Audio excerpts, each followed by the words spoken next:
नमस्कार दोस्तों, आज हम फिर हाजिर हैं नए टॉपिक और नए जोश के साथ। आज का हमारा टॉपिक है तंत्रिका तंत्र या नर्वस सिस्टम। दोस्तों, हम जानते हैं कि हमारे शरीर में बहुत सारे अंग हैं और सभी अंग अपना अपना कार्य करते हैं और बड़े समन्वय के साथ अपना कार्य करते हैं। तो कोई न कोई अंग शरीर में ऐसा भी होगा जो सभी अंगों के बीच समन्वय का कार्य करता है।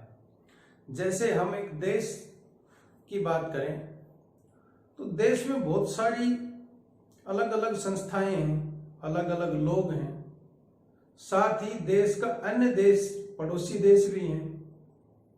उन सब के साथ आपस में समन्वय करना,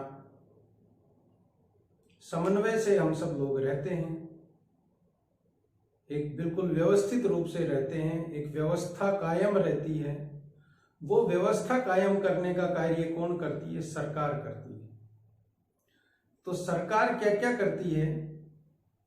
सरकार सूचनाएं एकत्रित करती है।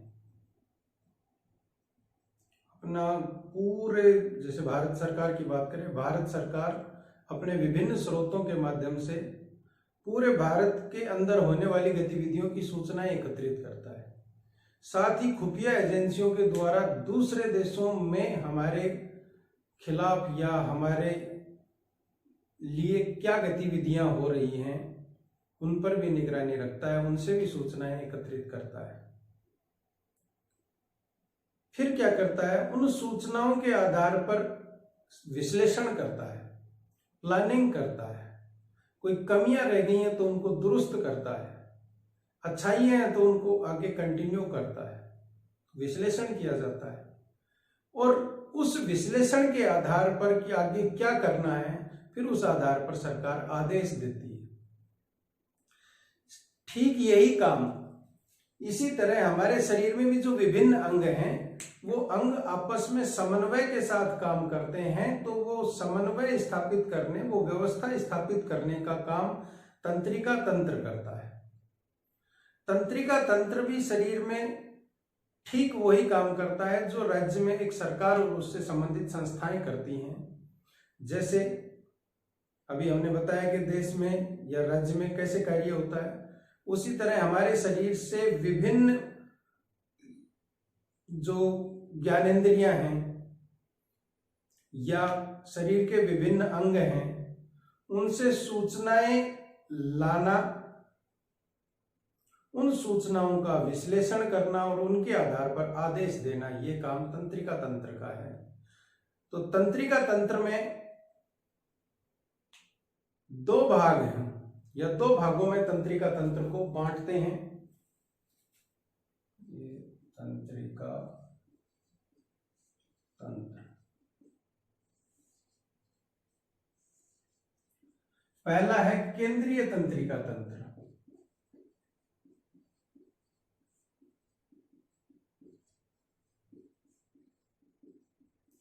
और दूसरा है परिधीय तंत्रिका तंत्र।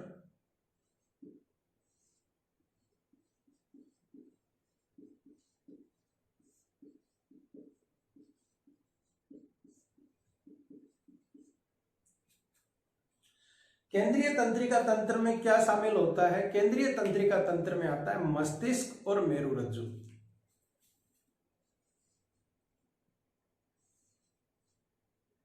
इसके दो भाग हैं, एक मस्तिष्क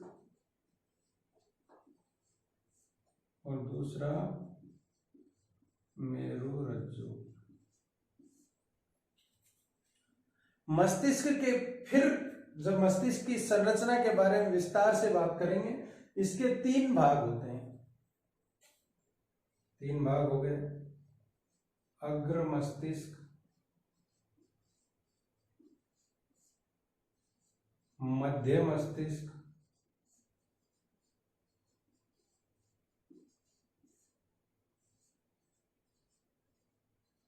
पश्चिम मस्तिष्क, मेरुरज्जु। एक मेरुरज्जु होती है। परिधीय तंत्रिका तंत्र, इसको भी दो भागों में बांटते हैं। एक कायिक तंत्रिका तंत्र कायिक तंत्र, कायिक तंत्रिका तंत्र, और दूसरा स्वायत्त तंत्रिका तंत्र। ये कायिक तंत्रिका,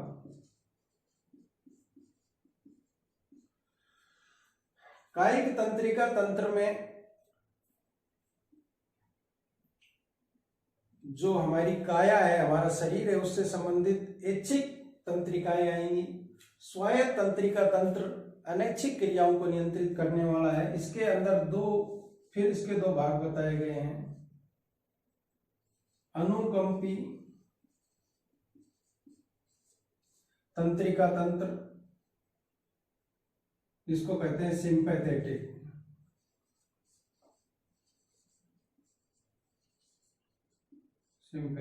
और इसको कहेंगे परानुकंपी तंत्रिका तंत्र, पैरासिम्पैथेटिक।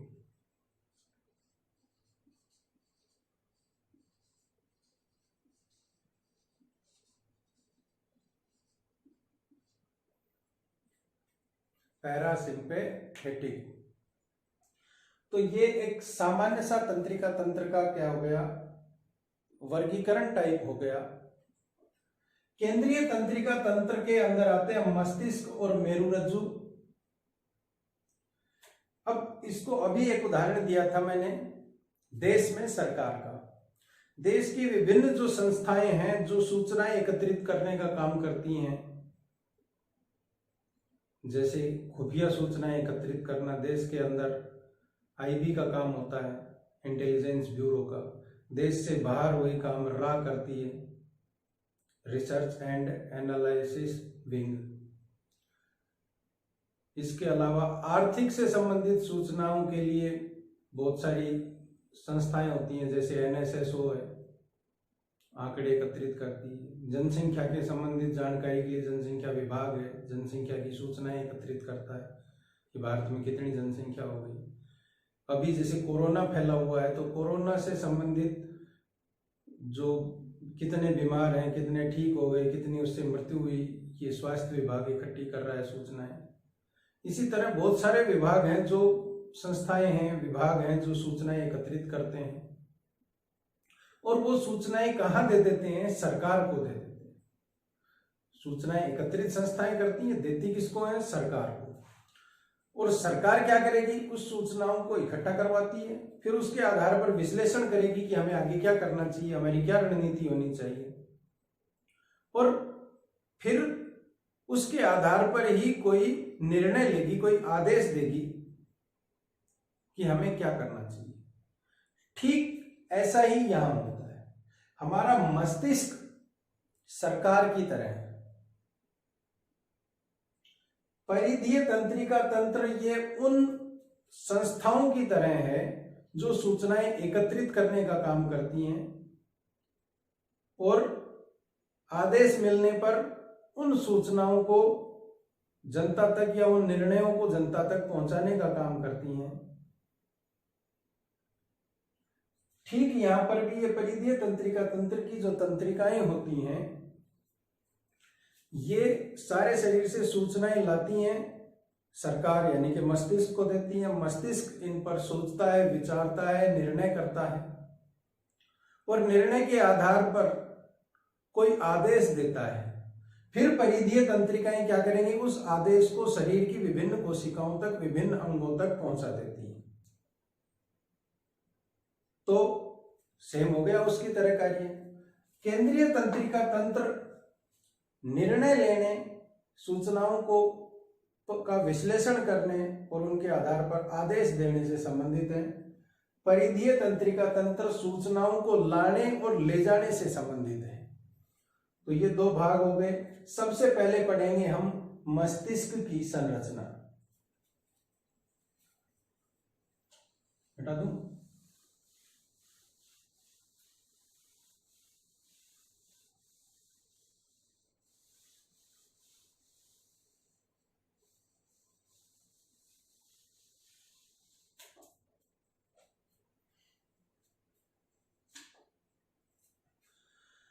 मस्तिष्क की संरचना। मस्तिष्क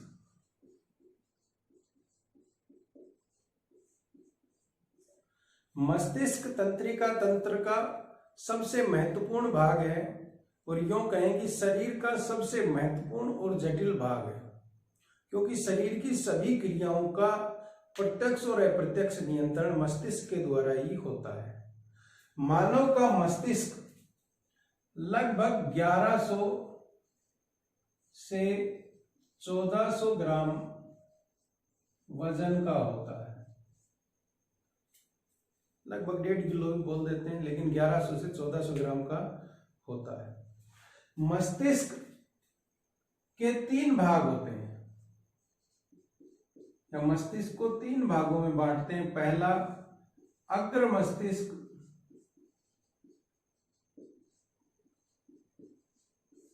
दूसरा मध्य मस्तिष्क और तीसरा पश्च मस्तिष्क। अभी वर्गीकरण में ये नाम लिखे थे। अग्र मस्तिष्क ये मस्तिष्क का आगे का भाग होता है। इसको फिर पुनः 3 भागों में बांटते हैं। पहला प्रमस्तिष्क,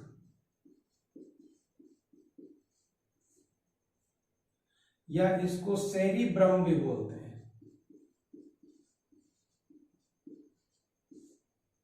क्या बोलते हैं? सेरिब्रम, प्रमस्तिष्क। ये मस्तिष्क का सबसे बड़ा भाग,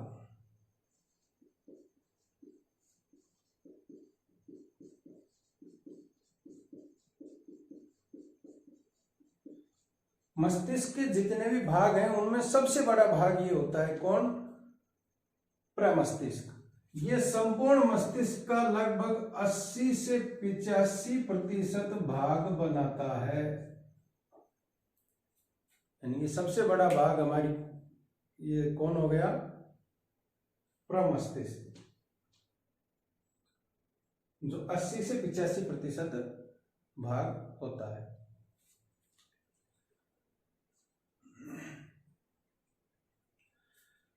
प्रमस्तिष्क सबसे बड़ा भाग है।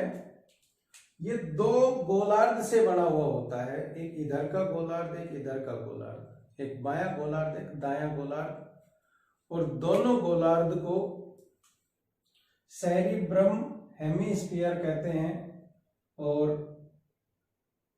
ये दोनों गोलार्ध, इनको सामने से देखें, ये प्रमस्तिष्क है। ये पूरा जो दिखाई दे रहा है ये प्रमस्तिष्क वाला भाग है।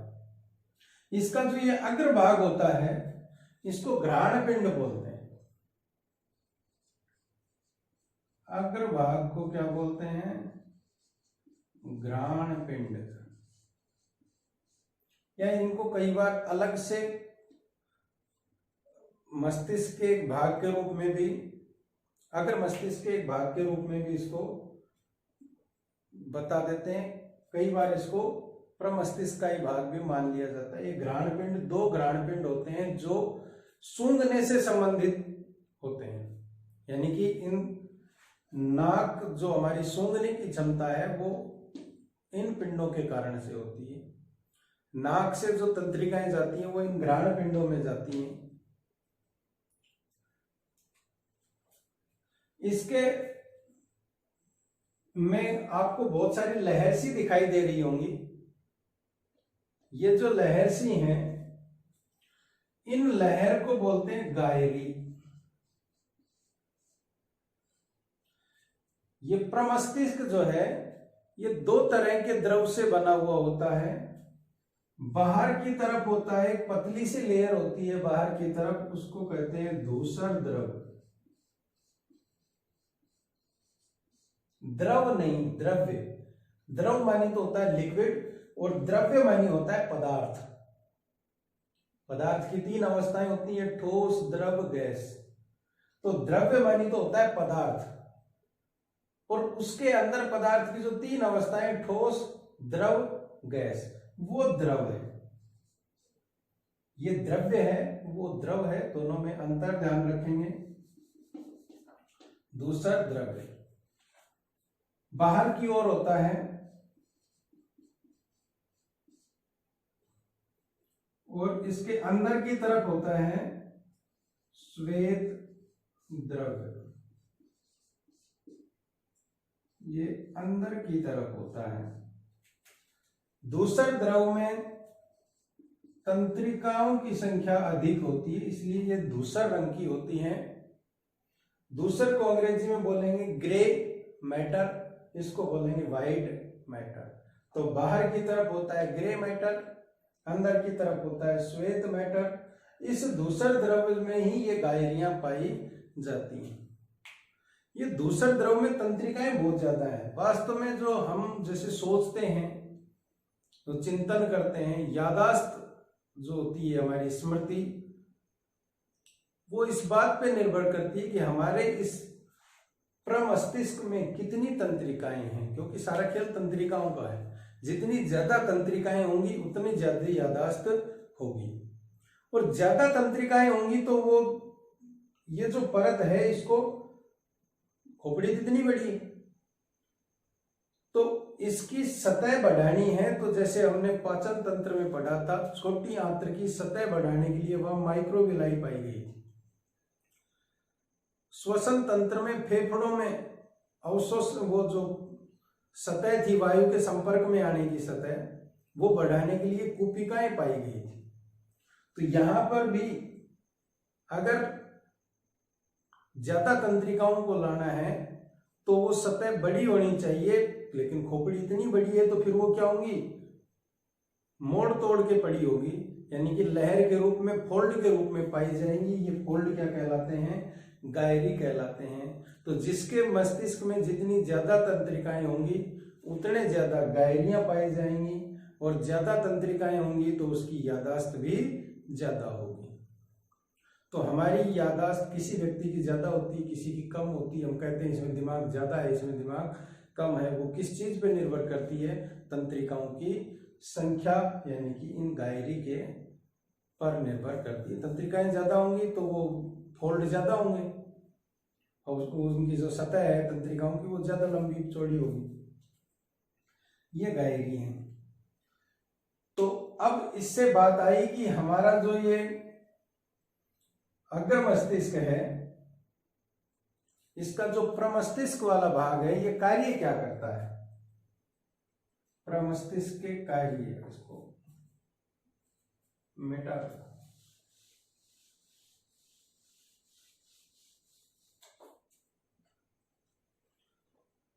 कार्य।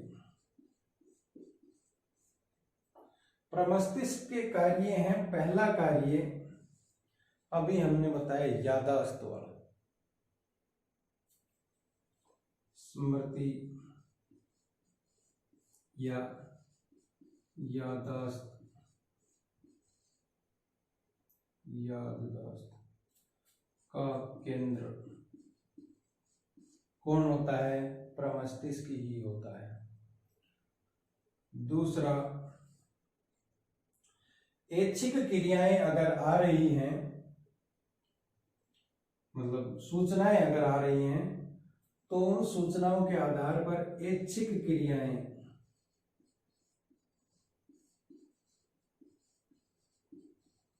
कहां से नियंत्रित होंगी, प्रमस्तिष्क। ऐच्छिक क्रियाओं का नियंत्रण केंद्र, जैसे मैं इस हाथ से लिख रहा हूं अभी, ये ऐच्छिक क्रिया है। मेरी इच्छा है तो लिख रहा हूं, मेरी इच्छा नहीं होगी तो नहीं लिखूंगा। तो ये कहां से हो रही है, इससे, प्रमस्तिष्क से। मुझे जो विज्ञान के बारे में याद है, वो सारी यादाश्त स्मृति कहाँ है, प्रमस्तिष्क में। मुझे क्या पढ़ाना है, ये निर्णय भी कहां से लिया जाएगा, प्रमस्तिष्क से। यानी कि चिंतन करना, मनन करना,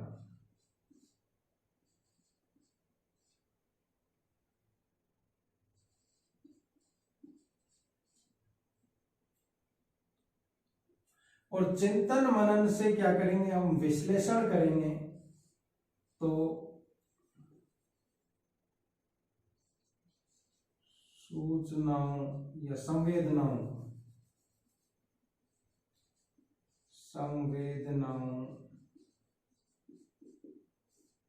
का विश्लेषण भी प्रमस्तिष्क द्वारा ही किया जाता है। मैं बोल रहा हूं, वाणी, वाणी का केंद्र भी कहां है?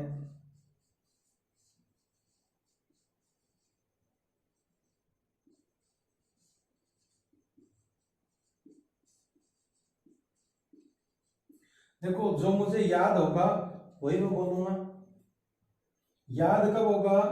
जब मुझे सूचना मिलेगी और उनके आधार पर मैं चिंतन मनन करूंगा। ऐच्छिक क्रियाएं जैसे देखना, मैंने किताब देखी, किताब को पढ़ा, वहां से सूचनाएं आई, उन सूचनाओं के आधार पर क्या किया? चिंतन और मनन किया। उसके आधार पर मैंने विश्लेषण किया और विश्लेषण के आधार पर क्या किया? उसको याद किया और याद किया, उस आधार पर बोलकर आप लोगों को बता दिया। ये सारी क्रिया किससे हो गई? प्रमस्तिष्क से हो गई। कहां से नियंत्रित होती हैं ये? प्रमस्तिष्क से नियंत्रित होती हैं। प्रमस्तिष्क की के कार्य हो गए। दूसरा भाग जो अग्र मस्तिष्क का ही दूसरा भाग क्या होता है? पहला भाग तो क्या हो गया? प्रमस्तिष्क, जिसके बारे में हम पढ़ चुके। दूसरा भाग होता है थैलेमस।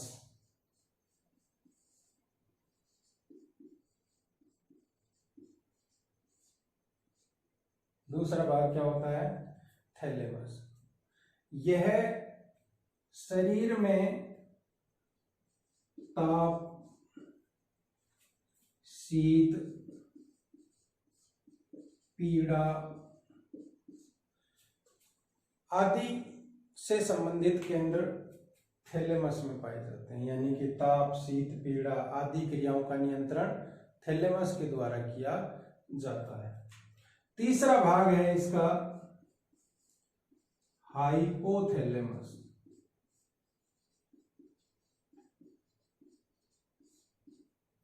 कौन सा है? हाइपोथैलेमस। हाइपोथैलेमस थैलेमस के नीचे होता है। ये देखो, ये प्रमस्तिष्क, सारा भाग ये प्रमस्तिष्क है, उसमें अंदर ये है थैलेमस और ये इसके नीचे ये क्या है?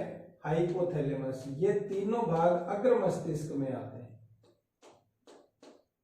ये तीनों भाग किस में आते हैं? अग्र मस्तिष्क में।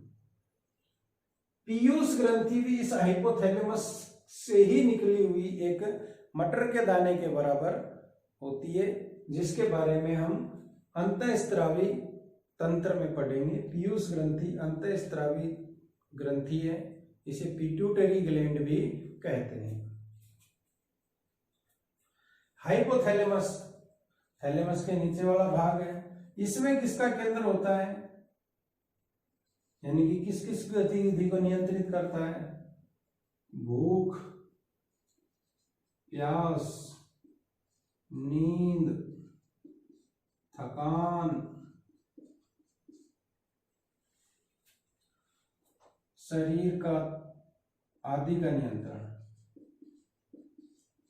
आदि संबंधी नियंत्रण केंद्र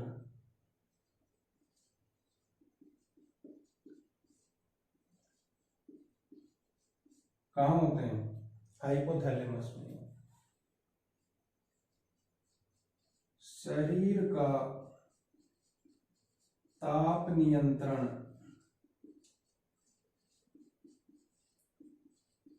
केंद्र भी कौन है?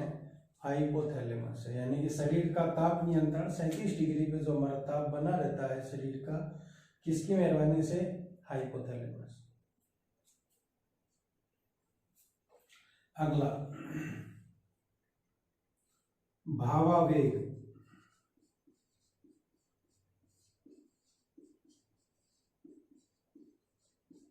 भावावेगों का केंद्र भी कौन है?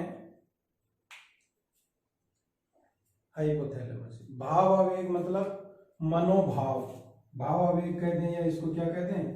मनोभाव।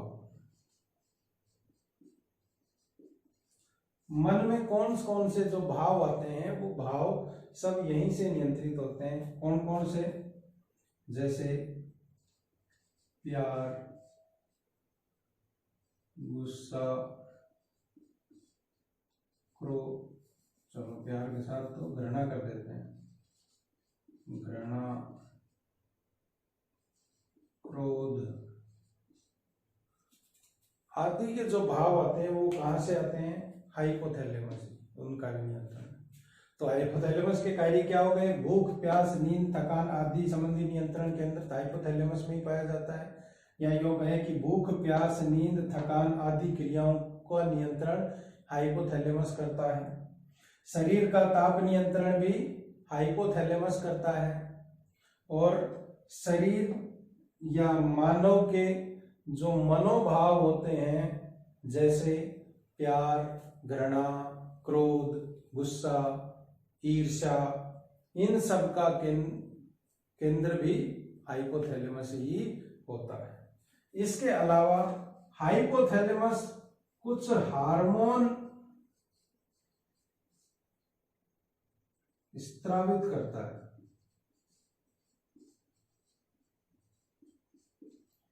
ये अंतःस्रावी ग्रंथि की तरह भी कार्य करता है, कुछ हार्मोन स्रावित करता है। ये हार्मोन पूरे शरीर के साथ छेड़खानी नहीं करते हैं या पूरे शरीर को प्रभावित नहीं करते हैं। ये मुख्य रूप से किसको प्रभावित करते हैं? इसके पास जो ये पीयूष ग्रंथि है, इसके हार्मोन पीयूष ग्रंथि को नियंत्रित करते हैं।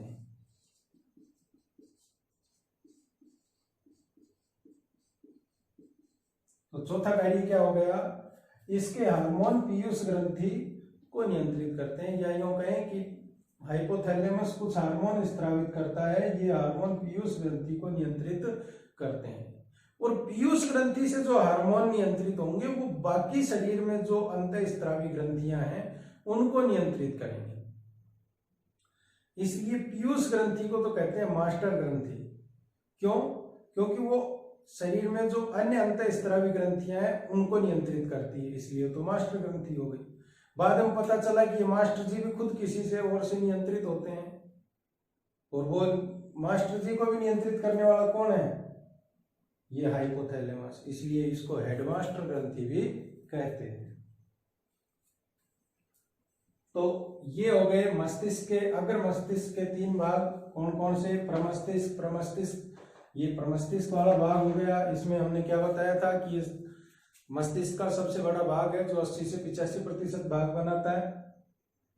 इसके अंदर धूसर और श्वेत द्रव भरे होते हैं। बाहर की तरफ धूसर द्रव्य होता है, अंदर की तरफ श्वेत द्रव्य होता है। इनमें गायरी पाई जाती हैं। जिस मनुष्य में जितनी अधिक गायरियां होंगी उसकी याददाश्त भी उतनी अधिक होगी, क्योंकि हमने देखा था प्रमस्तिष्क के कार्य याददाश्त, विश्लेषण करना, ये सब वहीं थे। अच्छा, प्रमस्तिष्क के कार्य हमने देख लिए थे, कौन कौन से? ऐच्छिक क्रियाओं का नियंत्रण करना, याददाश्त, चिंतन, मनन, विश्लेषण, वाणी यानी बोलना, ये सब क्रियाएं कहां से थी? प्रमस्तिष्क से थी। फिर थैलेमस, थैलेमस में किसका नियंत्रण होता है? ताप, शीत, पीड़ा आदि का नियंत्रण कहां से होता है? थैलेमस से। हाइपोथैलेमस से भूख, प्यास, नींद, थकान आदि संबंधी का नियंत्रण होता है। शरीर का ताप का नियंत्रण केंद्र भी कहाँ होता है? हाइपोथैलेमस में होता है। मनोभाव का केंद्र जैसे प्यार, घृणा, क्रोध आदि भी कहाँ से नियंत्रित होती हैं? हाइपोथैलेमस से। हार्मोन स्रावित करने का काम भी करती है। ये हार्मोन किसको नियंत्रित करते हैं? पीयूष ग्रंथि को नियंत्रित करते हैं। तो ये हो गया अग्र मस्तिष्क। अगला हम देखते हैं अब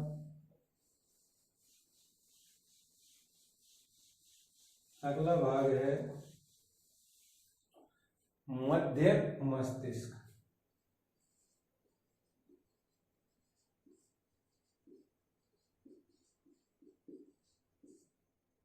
मध्य मस्तिष्क ये एक छोटा सा भाग है, बिल्कुल छोटा सा, ये इतना सा जो भाग है ये मध्य मस्तिष्क है।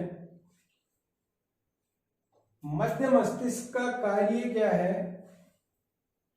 इसके अंदर मध्य मस्तिष्क में 4 पिंड पाए जाते हैं, या इसको कहें लोब पाए जाते हैं।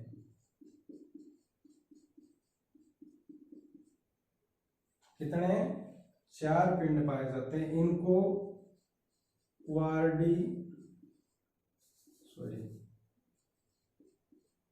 कार्पोरा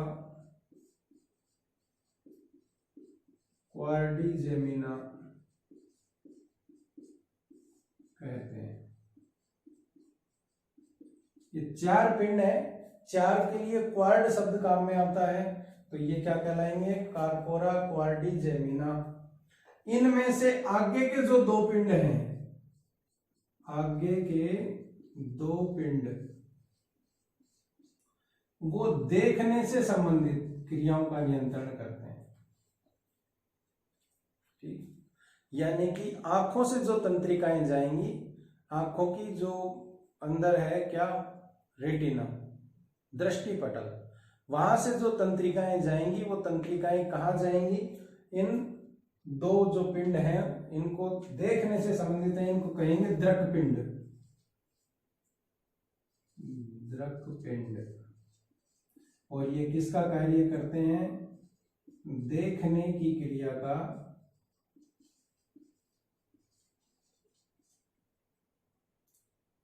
का नियंत्रण करते हैं।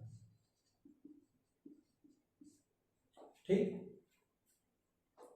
या मैं जो देख रहा हूं, मैं बोर्ड देख रहा हूं, तो इस बोर्ड में जो दिखाई दे रहा है वो आंखों की रेटिना पे उसका चित्र बना, वहां से सूचनाएं, संवेदनाएं कहां गई? इन दृक पिंडों में गई। पीछे के जो 2 पिंड होते हैं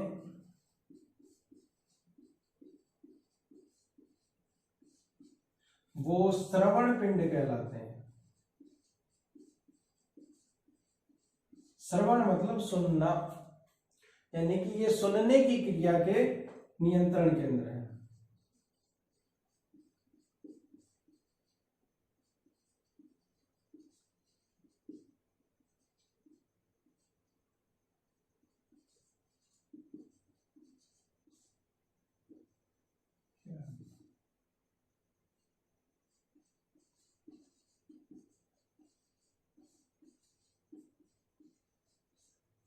सुनने की क्रिया के नियंत्रण केंद्र कौन है?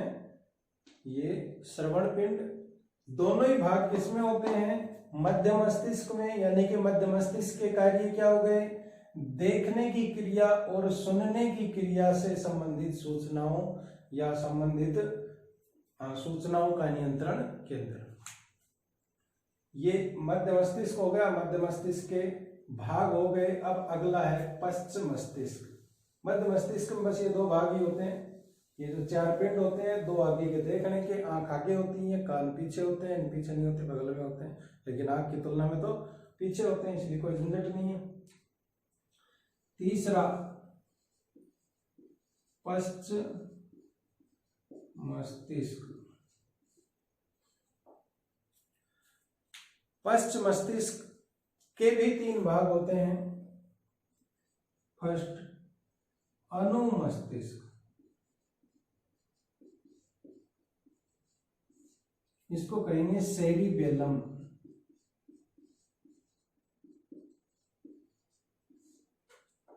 दिमाग के ढक्कन खोल लेना, अपने प्रमस्तिष्क को जागृत कर लेना। प्रमस्तिष्क को सेरिब्रम कहा था। प्रमस्तिष्क को क्या कहा था? सेरिब्रम। सेरिब्रम। अपने प्रमस्तिष्क पर जोर डालो, यानी कि अपने सेरिब्रम पर जोर डालो। मैंने वहां सेरिब्रम शब्द बोला था, ये सेरिबेलम है। वो प्रमस्तिष्क था, अग्र मस्तिष्क का भाग था। ये अनुमस्तिष्क है, ये पश्च मस्तिष्क का भाग है। ठीक,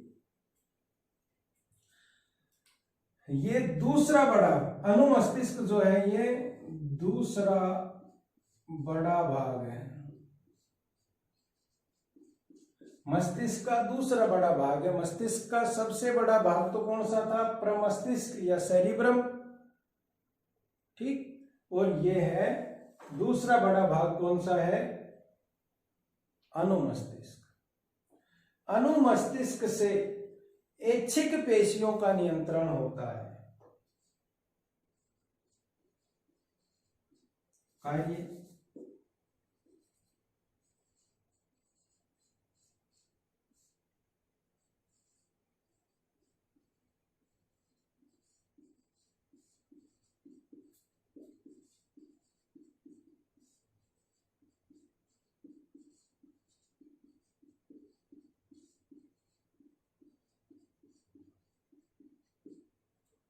ऐच्छिक पेशियों का नियंत्रण करता है। ऐच्छिक पेशियों में के नियंत्रण से कौन से कार्य होंगे, जैसे चलना, संतुलन बनाना।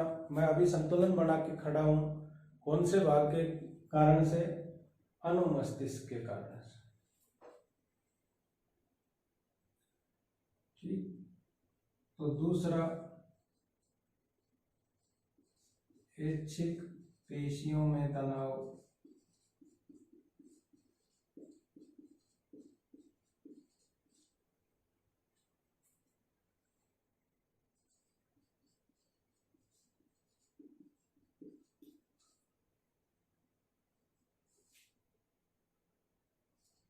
गति व संतुलन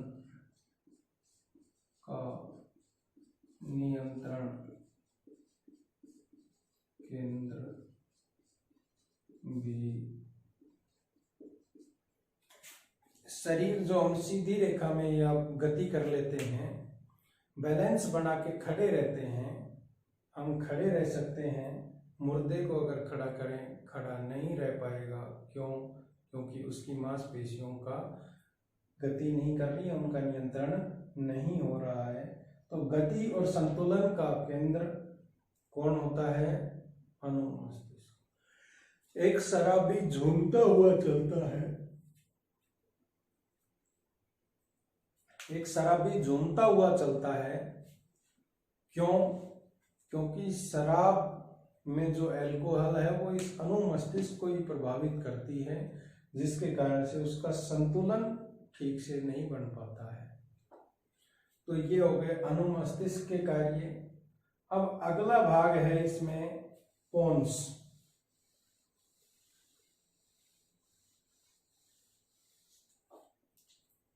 ये वाला अनुमस्तिष्क ये है, पीछे जो ये बरगद का पेड़ सा पड़ा हुआ है, ये क्या है? अनुमस्तिष्क है यहां पर। और ये भाग जो है ये मध्य मस्तिष्क था, और इसके नीचे ये क्या है? पोन्स। तो सेकंड भाग क्या होता है? पोन्स। और इसका थर्ड भाग होता है मेडुला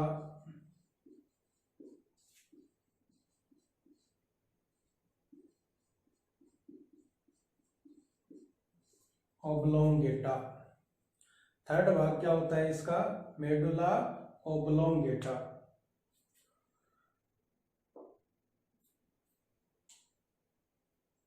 अनुमस्तिष्क सेरिबेलम ऐच्छिक क्रियाओं का नियंत्रण कर रहा था। मेडुला ओब्लोंगेटा ये किसका नियंत्रण करता है? अनैच्छिक क्रियाओं का नियंत्रण।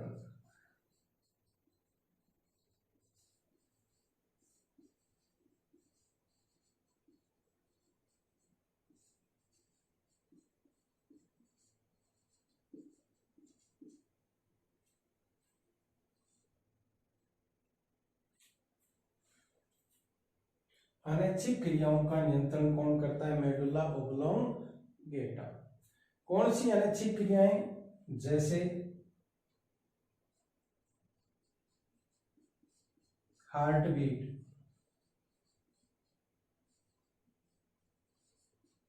हृदय के धड़कने की दर, 1 मिनट में 72 बार धड़कता है, वो किसके कारण से? उसका नियंत्रण कौन करता है? Medulla oblongata. रक्त दाब, ब्लड प्रेशर का नियंत्रण भी कौन करता है? Medulla oblongata. या यूं कहें कि हृदय की धड़कन, रक्त दाब आदि का नियंत्रण या आदि को से संबंधित केंद्र कौन सा है? Medulla oblongata. इसके अलावा रुधिर वाहिनियों का सिकुड़ना, रुधिर वाहिनियों का सिकुड़ना व फैलना, ये कार्य का नियंत्रण भी कौन करता है? Medulla oblongata.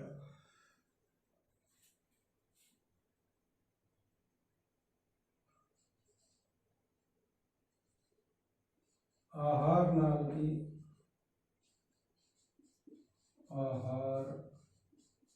नाल की क्रमांकुंचनी गति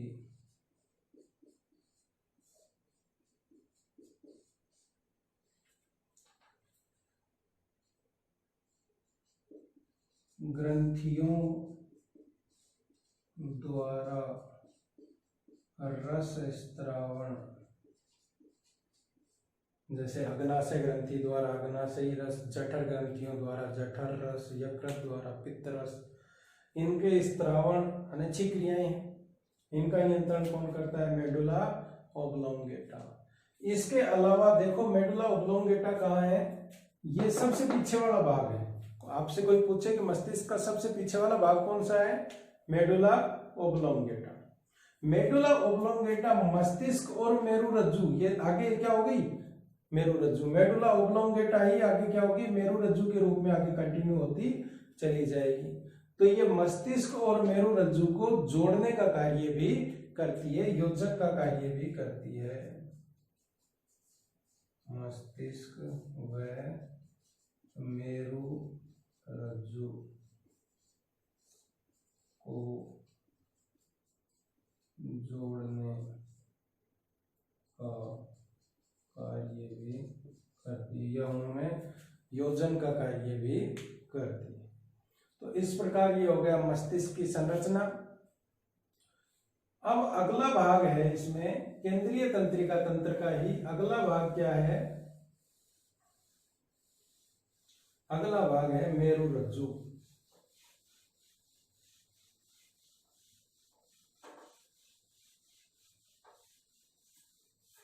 मेरुरज्जु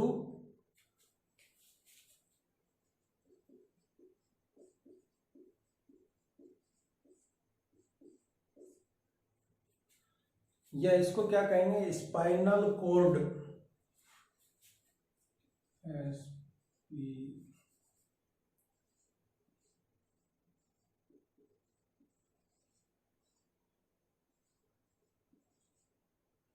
स्पाइनल कॉर्ड, ये हमारी जो वर्टिब्रा है, कशेरुक दंड है, इसके अंदर जो कशेरुकाएं होती हैं वो अंदर से खोखली होती हैं। उन खोखली कशेरुकाओं के मध्य धागे के रूप में या रस्सी के रूप में होती है। कौन? मेरुरज्जु। मस्तिष्क से ही आगे कंटिन्यू रहती है। कहाँ? पूरी रीढ़ की हड्डी के अंदर ये कंटिन्यू रहती है। लगभग 45 सेंटीमीटर लंबी होती है।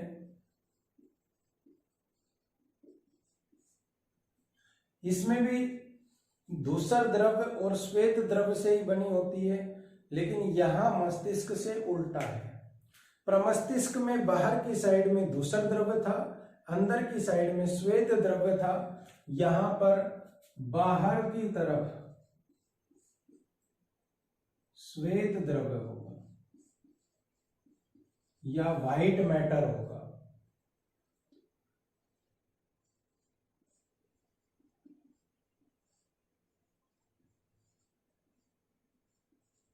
व्हाइट मैटर, और अंदर की तरफ धूसर द्रव्य, या यूं कहें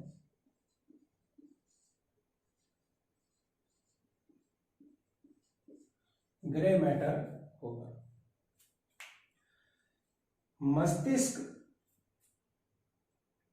3 झिल्लियों द्वारा ढका होता है। कितनी झिल्लियों द्वारा? 3 झिल्लियों द्वारा। सबसे बाहर वाली होती है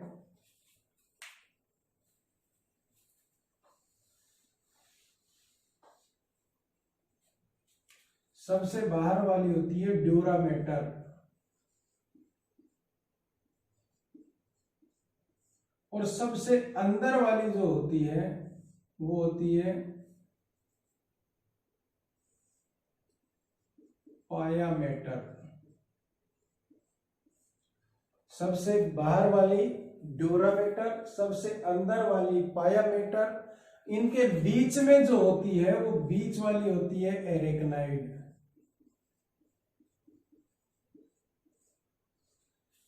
बीच वाली क्या होती है? एरेक्नाइड। ड्यूरामेटर, एरेक्नाइड, पायामेटर, ये क्रम हो गया बाहर से अंदर की तरफ।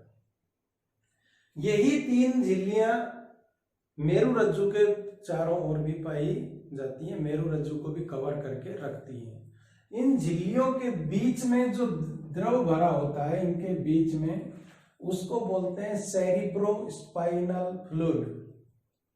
सेरिब्रो मतलब मस्तिष्क के लिए शब्द काम में आता है, स्पाइनल शब्द मेरु रज्जु के लिए काम आता है, द्रव, यानी कि मस्तिष्क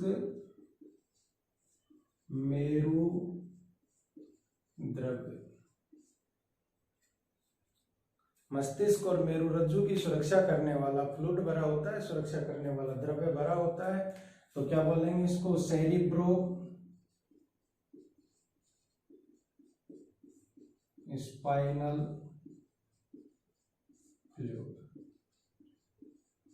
मस्तिष्क को भी यही कवर करके रखती है और हमारी जो मेरु रज्जु है इसको भी ये तीनों झिल्लियां कवर करके रखती हैं और उनके बीच में ये द्रव भरा हुआ रहता है। अब इसका कार्य क्या है? किसका? मेरु रज्जु का कार्य। पहला कार्य तो है इसका, जो प्रतिवर्ती क्रियाएं होती हैं उनका संचालन और नियंत्रण। प्रतिवर्ती क्रियाओं का संचालन व नियंत्रण।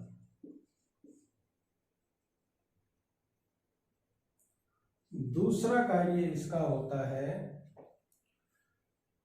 जो सूचनाएं शरीर से और मस्तिष्क तक आ रही हैं या मस्तिष्क से जो आदेश अंगों को दिए जा रहे हैं उनके लिए पथ प्रदान करना, यानी कि मस्तिष्क को प्राप्त, यानी कि मस्तिष्क को जाने वाली तथा मस्तिष्क से प्राप्त आवेगों, सूचना और आदेशों को क्या बोल देंगे? आवेग। आवेगों को पथ प्रदान करना।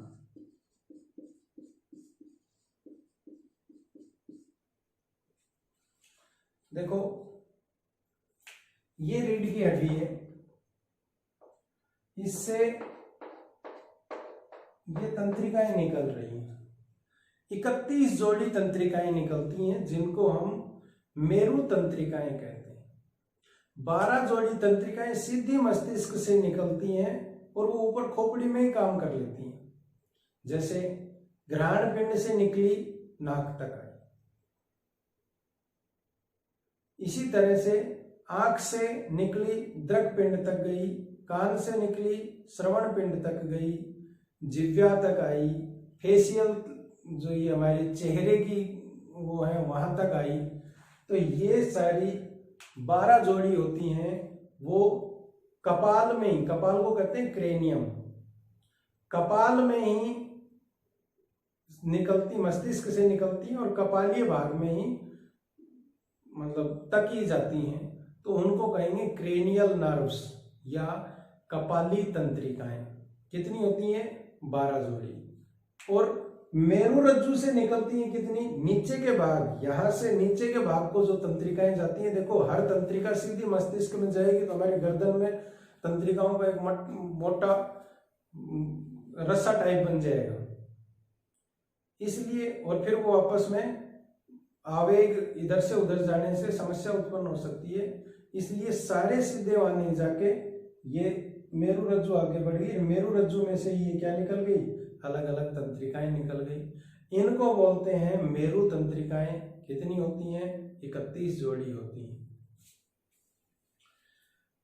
तो ये मेरु तंत्रिकाएं जो हैं ये सूचनाओं को कहाँ लाएंगी? मेरु रज्जु में, फिर मस्तिष्क में जाएंगी। मस्तिष्क से जो आवेग आएंगे वो कहाँ आएंगे?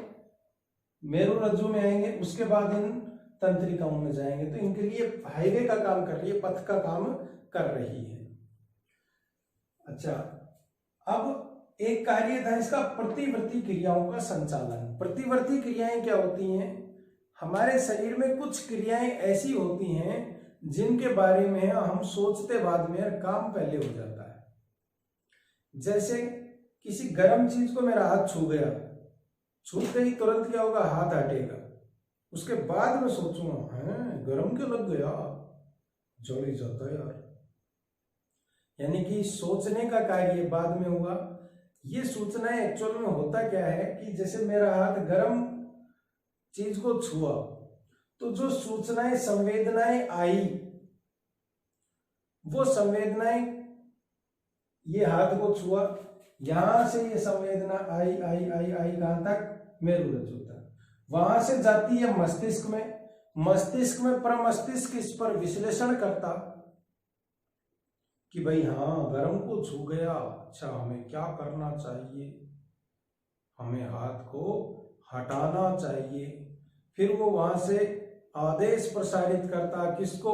हाथ की मांसपेशियों को। आवेग वापिस आता, हाथ की मांसपेशियों तक आता, फिर हाथ की मांसपेशियां सिकुड़ती, हाथ हटता। इसमें टाइम ज्यादा लगता। तो ऐसी क्रियाएं जिनसे शरीर को नुकसान हो सकता है, जिन पर तुरंत निर्णय लेना जरूरी होता है, ऐसी क्रियाओं को कहां पर? जहां पर ये दोनों तंत्रिकाएं, कौन सी? सूचना ले जाने वाली और सूचना वापस लाने वाली, पहली बार जहां मिलती है वहीं से आदेश प्रसारित कर दिए जाते हैं। जैसे मैं एक उदाहरण दूं कि अभी उदाहरण दिया था कि जो सूचनाएं हैं वो सूचनाएं कहाँ आती हैं? सरकार के पास आती हैं। सरकार उन पर विश्लेषण करती है, उसके बाद आदेश देती है कि क्या करना है। जैसे पाकिस्तान बॉर्डर है, पाकिस्तान बॉर्डर के पास एक नई चौकी अगर बनने लग रही है, भारतीय सैनिकों को दिखाई दे गई, भारतीय सैनिक इसकी सूचना अपने विभाग को देंगे, विभाग अपने सरकार को देगी, वहां से रक्षा मंत्री के पास सूचना आएगी, रक्षा मंत्री और प्रधानमंत्री मिलकर इसका निर्णय करेंगे कि भाई हमें क्या करना चाहिए। सरकार, पाकिस्तान सरकार को आपत्ति जब जतानी है या उसको ध्वस्त करना है, क्या करना है, वो निर्णय लिया जाए। लेकिन एक घुसपैठिया घुस रहा है, आता दिख रहा है, किसको? सैनिक को। ये दूसरी स्थिति है। घुसपैठिया आ रहा है, आता दिख रहा है सैनिक को। अब ऐसी स्थिति में ये सूचना सैनिक किसको दे? सरकार रक्षा मंत्री तक जाए, उसके बाद रक्षा मंत्री आदेश देगा कि उसको गोली मार दो। इतने में तो घुसपैठिया कहीं का कहीं चला जाएगा, नुकसान हो जाएगा। तो ऐसी स्थिति में क्या करेगा? जिसने देखा वो ज्यादा से ज्यादा अपने कमांडर से पूछेगा कि घुसपैठिया आ रहा है, क्या करूं? वो बोलेगा उड़ा दो, तुरंत उसको उड़ा दिया जाएगा। ठीक इसी तरह से है कि यहां पर जब गर्म चीज को छू गया मेरा हाथ, तो इसकी सूचना अगर मैं यहां देता हूं, यहां जाती है, तो इतना यहां से यहां जाने का, वापिस आने का ये जो टाइम है ये ज्यादा लग गया ना। संवेदनाएं जा रही है यहां से फिर रास्ता एक ही है, यहां से फिर संवेदनाएं वापिस आएंगी, फिर यहां मांसपेशियों को आएंगे, हाथ हटेगा। तो ऐसी स्थिति में प्रतिवर्ती क्रियाओं में क्या होता है कि यहां जहां पहली बार प्रेरक, ये जो सूचना ले जाने वाली और सूचना लाने वाली दोनों जो तंत्रिकाएं वो कहां मिल रही है? मेरु रज्जु में। तो यहीं से आदेश पारित हो जाता है क्या? कि तुरंत हाथ को हटा लिया जाए। उसके बाद सूचना, हाथ हटने के बाद सूचना मस्तिष्क को भी भेज दी जाती है। ये क्रियाएं कहलाती हैं प्रतिवर्ती क्रियाएं। इनका नियंत्रण भी कौन करता है? मस्तिष्क ही ना, मेरु रज्जु ही करती है। तो मेरु रज्जु के ये हो गए दो कार्य। तो ये हमारा केंद्रीय तंत्रिका तंत्र हो गया, जिसमें मस्तिष्क और मेरु रज्जु आता है। इसके अलावा अगला भाग क्या होता है? अगला है परिधीय तंत्रिका तंत्र।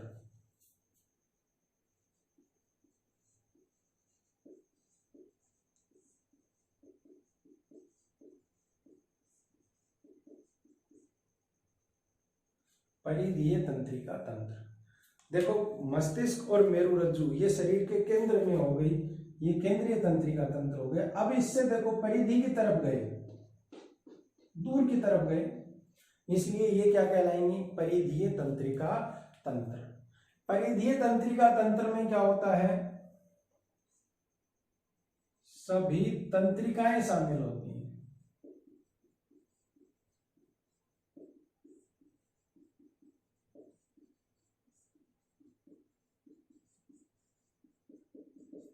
सभी क्या होती हैं, तंत्रिकाएं शामिल होती हैं। तंत्रिका दो प्रकार की होती हैं।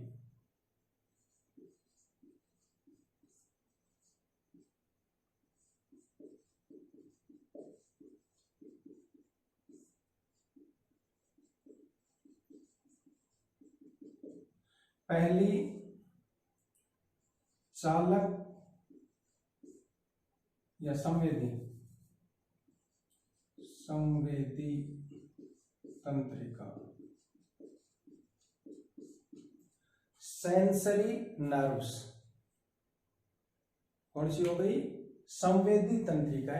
ये अंगों से संवेदना मस्तिष्क की तरफ लेके आती है। जैसे मैंने यहां पर चुभाया कुछ, तो ये सूचना लेकर मस्तिष्क तक जा रही है। कौन, संवेदी तंत्रिका। ये इंद्रियों से आती हैं, संवेदनाओं को लेकर मस्तिष्क की तरफ आती हैं, इसलिए क्या कहलाएंगी, संवेदी तंत्रिकाएं या सेंसरी नर्व्स।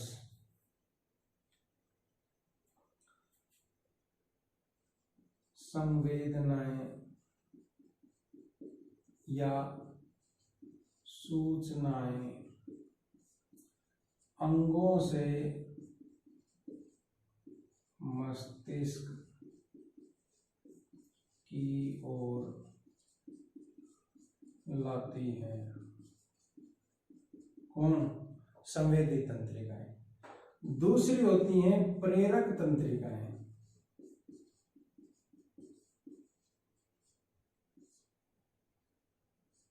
या इनको चालक तंत्रिका भी कहते हैं। चालक नहीं, चालक तंत्रिका। मोटर नर्व्स, प्रेरक तंत्रिका या चालक तंत्रिका। मस्तिष्क जो निर्णय देता है, जो आदेश देता है, उस आदेश को पेशियों तक लेकर जाती है। कहां तक, पेशियों तक। ये इंद्रियों से सूचनाएं लेकर कहां तक आती है, मस्तिष्क तक।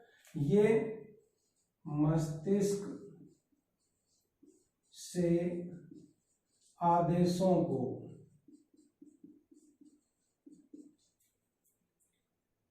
पेशियों तक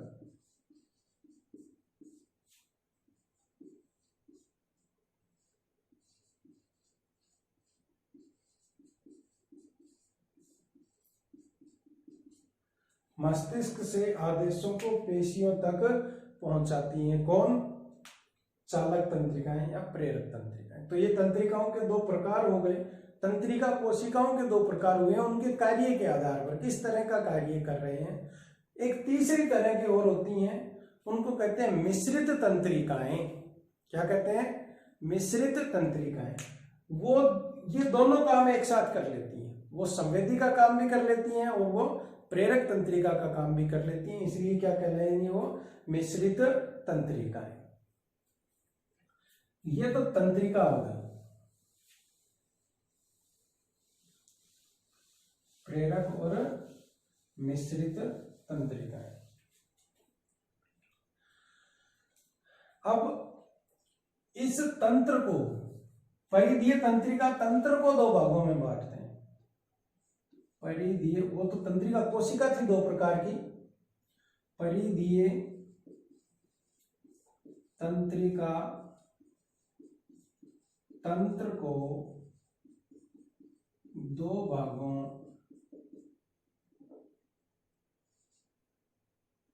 में बांटते हैं। पहला कायिक तंत्रिका तंत्र। अच्छा, ये परिधीय तंत्रिका तंत्र में ही, इससे पहले एक बात और बता देता हूं। परिधीय तंत्रिका तंत्र में ही ये 12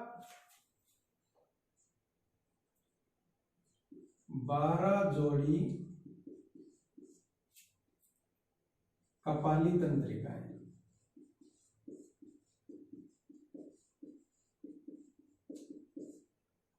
या इनको बोलेंगे क्रेनियल नर्व्स, CRANIAL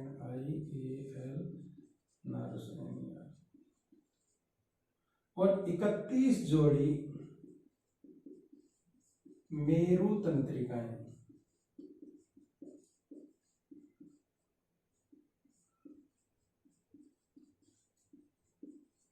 ये इसका भाग होती हैं। परिधीय तंत्रिका तंत्र इनसे मिलकर बना होता है। 12 जोड़ी कपाली तंत्रिका, 31 जोड़ी मेरु तंत्रिकाएं। इस तंत्रिका तंत्र को अब 2 भागों में बांट देंगे। कौन सा? पहला, ये इसके आगे का, ये इससे ऊपर बतानी चाहिए थी, मिस हो गया दिमाग से। पहला क्या हो गया? कायिक तंत्रिका तंत्र, सोमैटिक नर्वस सिस्टम। शरीर की ऐच्छिक क्रियाओं से सूचनाएं लाना, शरीर की ज्ञानेंद्रियों से सूचनाएं लाना और उनको कहां तक पहुंचाना? वापस पेशियों तक पहुंचाना। यानी कि ऐच्छिक क्रियाओं के लिए सूचनाएं लेके आना और सूचनाएं वापस लेके जाना, ये कार्य किसका है? कायिक तंत्रिकाओं का। ऐच्छिक क्रियाओं हेतु संवेदना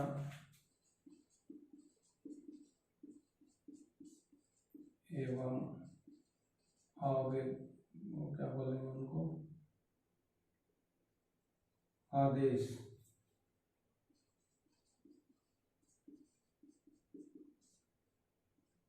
का परिवहन करना, ये कायिक तंत्रिका तंत्र का कार्य है। कौन सा?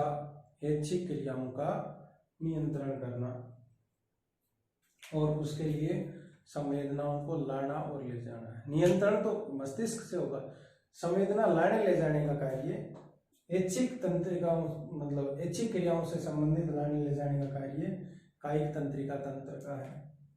दूसरा भाग इसका, दूसरा था ना परिधीय तंत्रिका तंत्र का दूसरा भाग, इस दूसरे भाग का नाम है स्वायत्त तंत्रिका तंत्र। स्वायत्त तंत्रिका तंत्र, autonomous nervous system. Autonomous nervous system, ये था सोमैटिक नर्वस सिस्टम, ये है ऑटोनोमस नर्वस सिस्टम। अनैच्छिक क्रियाओं का,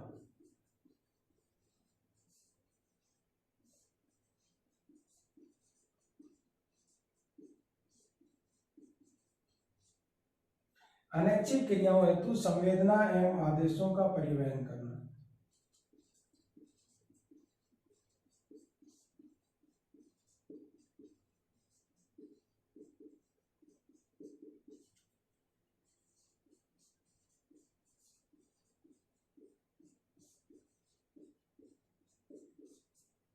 ये किसका कार्य है? स्वायत्त तंत्रिका तंत्र का।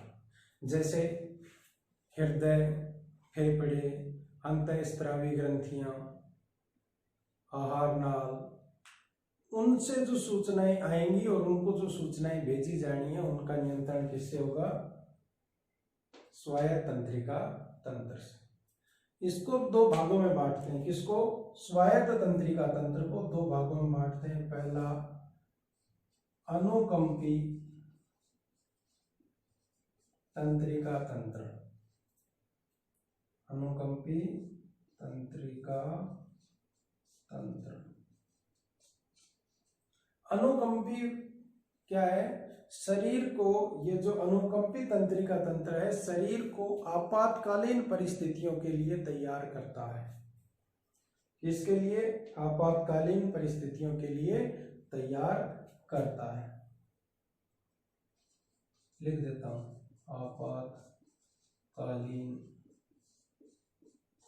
परिस्थितियों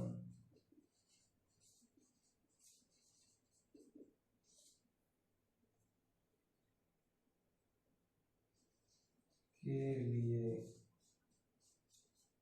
तैयार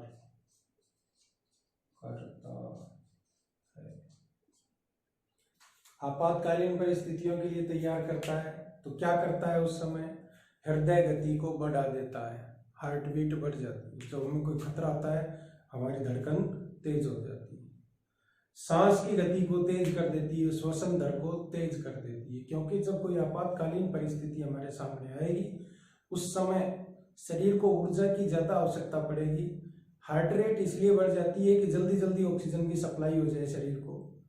दूसरा, श्वसन दर इसलिए बढ़ जाएगी कि ऑक्सीजन की सप्लाई तो रक्त जब तो करके आएगा जब श्वसन तेजी से ऑक्सीजन लेंगे।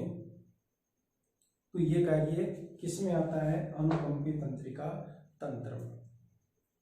ठीक, अगला परानुकंपी तंत्रिका तंत्र, दूसरा यही लिख देता हूं, मिटा देता हूं।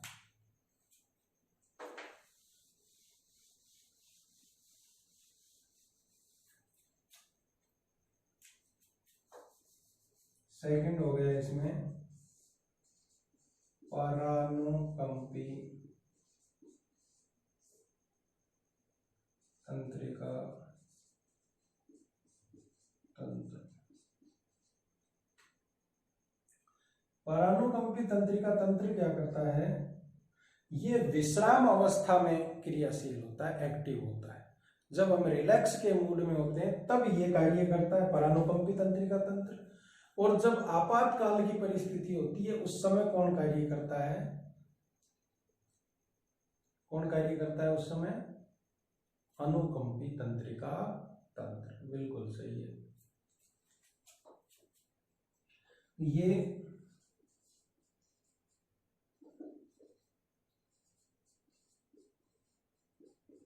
विश्राम की अवस्था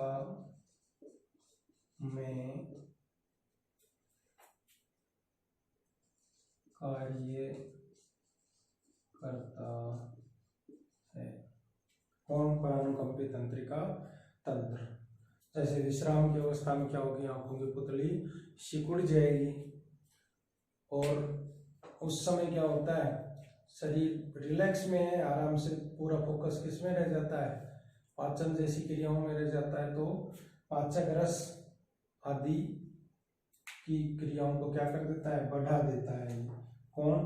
परानुकंपी तंत्रिका तंत्र। तो इस प्रकार तंत्रिका तंत्र से संबंधित